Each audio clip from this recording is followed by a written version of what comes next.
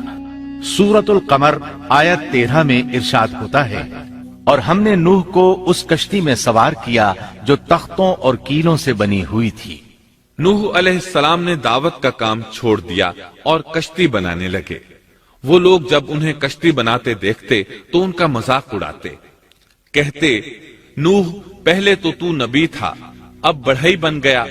مزید کہتے، یہ کیسا مجنون ہے کہ پہاڑ پر کشتی بنا رہا ہے، تعجب ہے اس پر۔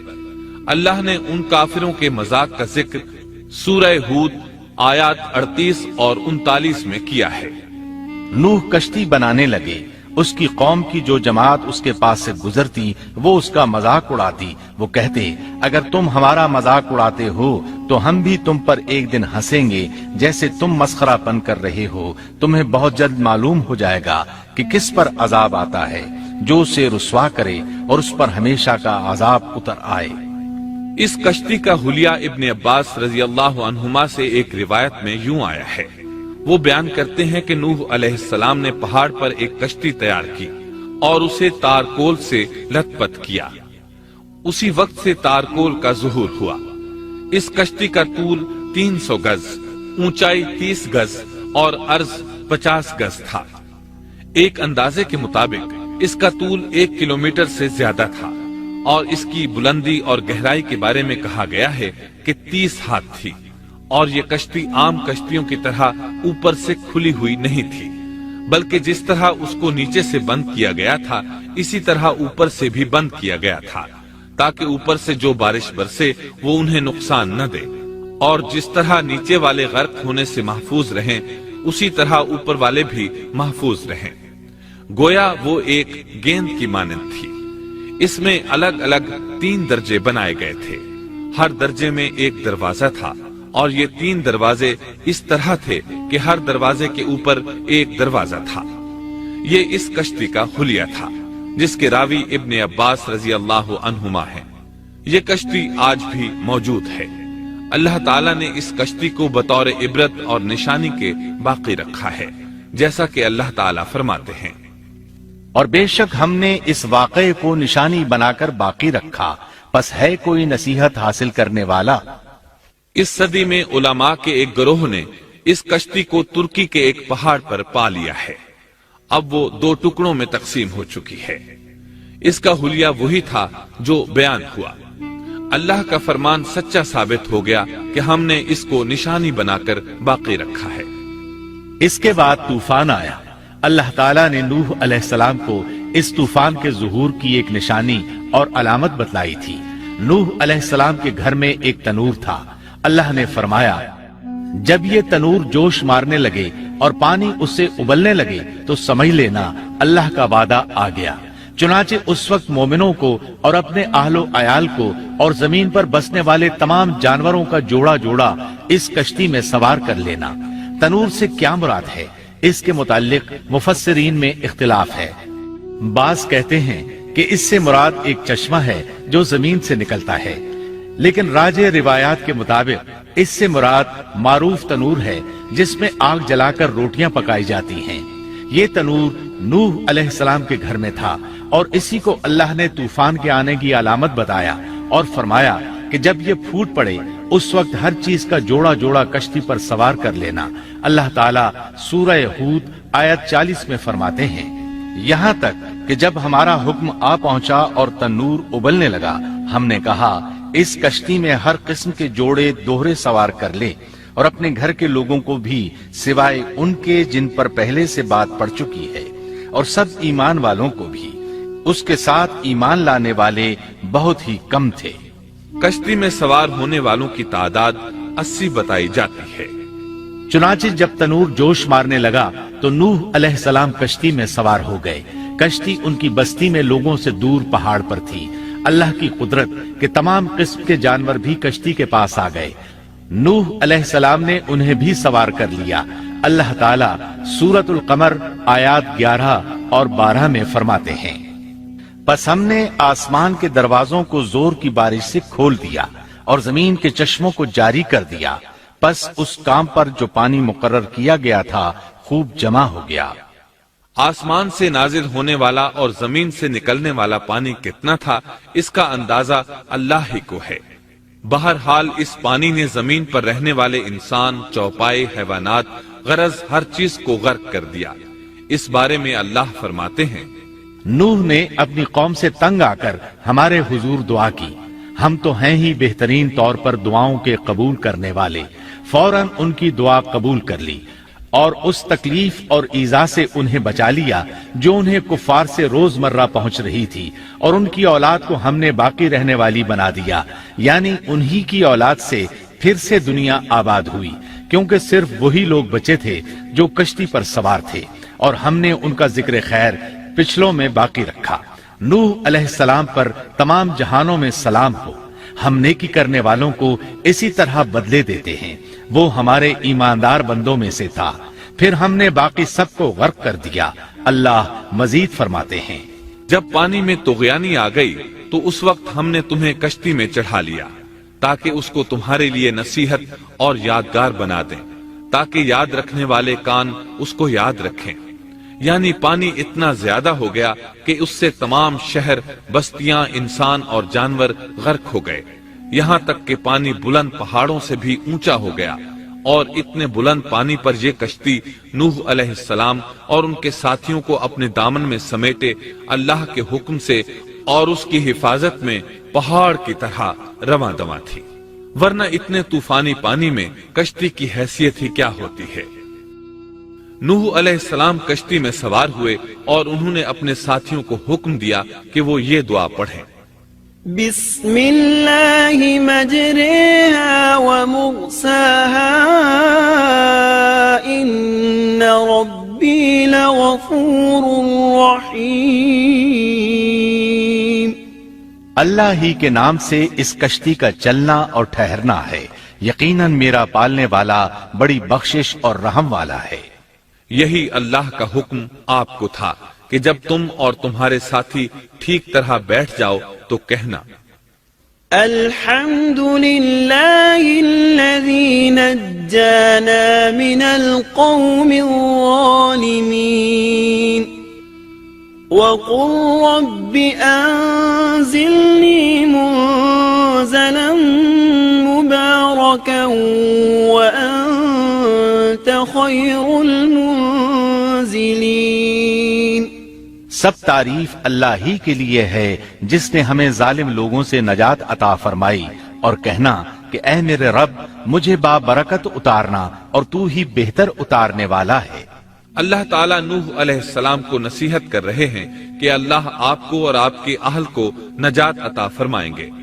کشتی میں نوح علیہ السلام کے کافر بیٹے کے علاوہ تمام گھر والے سوار تھے۔ آپ کے کافر بیٹے کا نام کنعان تھا، وہ ایک طرف کھڑا تھا۔ نوح علیہ السلام نے اسے پکارا، میرے بیٹے اس کشتی میں آ جا اور کافروں کا ساتھی نہ بن، لیکن اس بدبخت نے کہا، میں ابھی کسی پہاڑ کی چوٹی پر پناہ لے لوں گا جو مجھے اس پانی سے بچائے گی۔ نوح علیہ السلام نے کہا، آج اللہ کے حکم سے کوئی بچانے والا نہیں مگر وہی جس پر اللہ رحم کرے۔ باپ اور بیٹے کے درمیان یہ گفتگو جاری تھی کہ ایک طوفانی موج نے اسے اپنی زد میں لے لیا اور اسے غرق کر دیا۔ نوح علیہ السلام سے اللہ نے وعدہ کر رکھا تھا کہ اللہ تعالیٰ اس کے اہل کو نجات عطا فرمائے گا۔ چنانچہ جب آپ کی آنکھوں کے سامنے آپ کا بیٹا غرق ہو گیا تو وہ پکار اٹھے، اے اللہ، میرا بیٹا میرے گھر والوں میں سے تھا اور تو نے مجھ سے وعدہ کیا تھا کہ میرے گھر والوں کو نجات عطا فرمائے گا، اور تو تمام حاکموں سے بہتر حاکم ہے، لہذا ناممکن ہے کہ تیرا وعدہ پورا نہ ہو۔ واضح ہو کہ نوح علیہ السلام کا اپنے بیٹے کے بارے میں بات کرنا بطور استفسار تھا، بطور بحث نہیں تھا۔ آپ وضاحت چاہتے تھے۔ اللہ تعالیٰ نے فرمایا، اے نوح، وہ تیرے اہل سے نہیں تھا کیونکہ وہ کافر تھا۔ کفر نسب کو ختم کر دیتا ہے۔ ایک مومن کا دوسرے مومن سے تعلق ایک مسلمان بھائی کے کافر بھائی سے تعلق سے زیادہ بڑا ہے، اور حقیقی اخوت وہ ہے جس کی بنیاد ایمان پر ہو۔ کفر تو نسبی تعلق کو کاٹ دیتا ہے، اس لیے اللہ نے یہ نہیں فرمایا کہ وہ کافر ہے، بلکہ یہ فرمایا کہ وہ تیرے اہل سے نہیں ہے۔ ہمارے لیے بھی یہی حکم ہے، کسی مومن کا کافر کے ساتھ رشتہ نہیں ہو سکتا۔ اس کے ساتھ اللہ نے نوح علیہ السلام کو نصیحت فرمائی کہ آپ ہرگز وہ چیز نہ مانگیں جس کا آپ کو مطلقاً علم ہی نہ ہو، اور ہم آپ کو نصیحت کرتے ہیں کہ جاہلوں میں اپنا شمار کرانے سے باز رہیں۔ جب نوح علیہ السلام یہ بات جان گئے کہ ان کا سوال واقعے کے مطابق نہیں تھا تو فوراً اس سے رجوع کر لیا اور اللہ تعالیٰ سے اس کی رحمت اور مغفرت کے طالب ہوئے۔ اس موقع پر انہوں نے دعا کی۔ نوح علیہ السلام نے کہا، اے میرے پروردگار، میں تیری ہی پناہ چاہتا ہوں اس بات سے کہ تجھ سے وہ مانگوں جس کا مجھے علم ہی نہ ہو۔ اگر تو مجھے نہ بخشے گا اور تو مجھ پر رحم نہیں کرے گا تو میں خرابی والوں میں ہو جاؤں گا۔ یہ دعا انہوں نے مانگی۔ اپنے بیٹے کے متعلق سوال کے علاوہ نوح علیہ السلام نے اللہ تعالیٰ کی کوئی نافرمانی نہیں کی اور نہ اپنے نفس پر کسی نافرمانی کو شمار کیا۔ کشتی نوح علیہ السلام اور ان کے ساتھیوں کو لیے پانی کی موجوں پر بلند ہو رہی تھی، اور زمین پر موجود ہر چیز، انسان، حیوانات، چوپائے، پرندے غرق ہو چکے تھے۔ ان میں کوئی بھی باقی نہیں بچا تھا۔ اگر کوئی زندہ بچا تھا تو کشتی والے۔ ابن عباس رضی اللہ عنہما سے روایت ہے کہ نوح علیہ السلام اور ان کے ساتھی 6 ماہ کشتی میں رہے اور بعض روایات میں یہ بھی ہے کہ وہ محرم کی 10 تاریخ کو کشتی سے نیچے اترے۔ آخر اللہ کے حکم سے طوفان رک گیا۔ اللہ نے زمین کو حکم دیا کہ وہ تمام پانی کو نگل جائے۔ زمین نے سارا پانی نگل لیا، زمین خشک ہو گئی۔ اللہ تعالیٰ سورہ ہود آیت 44 میں فرماتے ہیں، اور فرما دیا گیا کہ اے زمین اپنے پانی کو نگل جا، اور اے آسمان بس کر تھم جا۔ اسی وقت پانی سکھا دیا گیا اور کام پورا کر دیا گیا، اور کشتی جودی نامی پہاڑ پر جا ٹھہری، اور فرما دیا گیا کہ ظالم لوگ اللہ کی رحمت سے دور ہیں۔ کشتی جودی پہاڑ پر جا کر ٹھہر گئی۔ اب انہیں حکم ہوا کہ سلامتی کے ساتھ کشتی سے اتر آئے۔ آپ پر بھی برکت نازل ہوگی اور ان قوموں پر بھی جو آئندہ آپ کی نسل سے پیدا ہوں گی، اور آپ کی نسل میں سے کچھ لوگ ایسے بھی ہوں گے جنہیں ہم فائدہ تو ضرور پہنچائیں گے، پھر انہیں ہماری طرف سے دردناک عذاب پہنچے گا۔ بہت سی روایات میں یہ بات مذکور ہے کہ نوح علیہ السلام ایک لمبی مدت یعنی 6 ماہ کشتی میں طوفان تھم جانے کا انتظار کرتے رہے۔ آپ نے طوفان کے حالات معلوم کرنے کے لیے ایک کبوتر بھیجا جو واپس آ گیا۔ اسے پاؤں رکھنے کو جگہ نہ ملی۔ اسے دوبارہ بھیجا گیا تو وہ پھر واپس آ گیا۔ چند دن بعد اسے پھر بھیجا گیا تو وہ اپنی چونچ میں زیتون کی ایک ٹہنی لیے ہوئے تھا۔ اس سے نوح علیہ السلام نے معلوم کر لیا کہ پانی زمین سے کچھ ہی اونچا رہ گیا ہے اور درخت وغیرہ اگ چکے ہیں۔ کچھ دن بعد اسے پھر بھیجا گیا۔ اس مرتبہ وہ واپس لوٹا تو اس کے پاؤں خاک آلود تھے۔ نوح علیہ السلام نے سمجھ لیا کہ طوفان رک گیا اور زمین خشک ہو چکی ہے۔ سیرت کی کتب میں یہ واقعہ موجود ہے۔ اسی کی بنیاد پر سیرت نگاروں کا کہنا ہے کہ کبوتر کا آنا سلامتی کی علامت تھا اور اس کی چونچ میں زیتون کی ٹہنی نوح علیہ السلام کی بادشاہت کی طرف اشارہ تھا۔ اس طرح نوح علیہ السلام زمین پر اتر آئے۔ اس وقت اولاد آدم میں سے کوئی انسان سوائے ان لوگوں کے زندہ نہیں بچا تھا۔ جزیرہ عرب، فلسطین اور ان کے ارد گرد کا علاقہ غرق ہونے سے محفوظ رہا۔ ان کے علاوہ تمام زمین غرق ہوئی تھی۔ سب کے سب طوفان کی نذر ہو گئے۔ صرف نوح علیہ السلام سے اولاد پیدا ہوئی اور زمین میں ان کی اولاد کے علاوہ اور کسی کی نسل باقی نہ رہی۔ اسی وجہ سے نوح علیہ السلام کو آدم ثانی اور ابو البشر ثانی کہا جاتا ہے، کیونکہ تمام کے تمام بشر انہی کی طرف منسوب ہیں۔ سورۃ الصافات آیات 75 تا 77 میں اسی طرف اشارہ ہے۔ اور ہمیں نوح نے پکارا تو دیکھ لو کہ ہم کیسے اچھے دعا قبول کرنے والے ہیں۔ ہم نے اسے اور اس کے فرما برداروں کو اس زبردست مصیبت سے بچا لیا۔ اس کی اولاد ہم نے باقی رہنے والی بنا دی۔ ایک دوسرے مقام پر اللہ تعالیٰ دیگر امم اور رسولوں کے متعلق کلام کرتے ہوئے فرماتے ہیں، اے ان لوگوں کی اولاد جنہیں ہم نے نوح کے ساتھ چڑھا لیا تھا، وہ ہمارا بڑا ہی شکر گزار بندہ تھا۔ نوح علیہ السلام کے 3 بیٹے تھے، سام، حام اور یافس۔ سام کی نسل زیادہ تر سفید رنگت کی تھی اور بہت کم لوگ ان میں سیاہ فام تھے، البتہ کچھ ان میں گندمی تھے۔ حام کی اولاد کی اکثریت سیاہ فام تھی، ان میں بہت کم لوگ سفید رنگ کے تھے، اور یافس کی اولاد سرخی مائل رنگ کی تھی۔ عرب اور بنو اسرائیل سام کی اولاد ہیں، تمام حبش حام کی اولاد ہیں، ترک اور مشرقی ایشیا کے لوگ یافس کی اولاد ہیں۔ طوفان کے بعد نوح علیہ السلام اللہ کے بندوں میں 350 سال تک زندہ رہے، اور وہ اللہ کے قول عبدن شکورن کے مصداق تھے۔ پھر نوح علیہ السلام فوت ہو گئے۔ راجح ترین روایات کے مطابق آپ مکہ میں دفن ہوئے۔ ایک دوسری روایت کے مطابق آپ لبنان میں دفن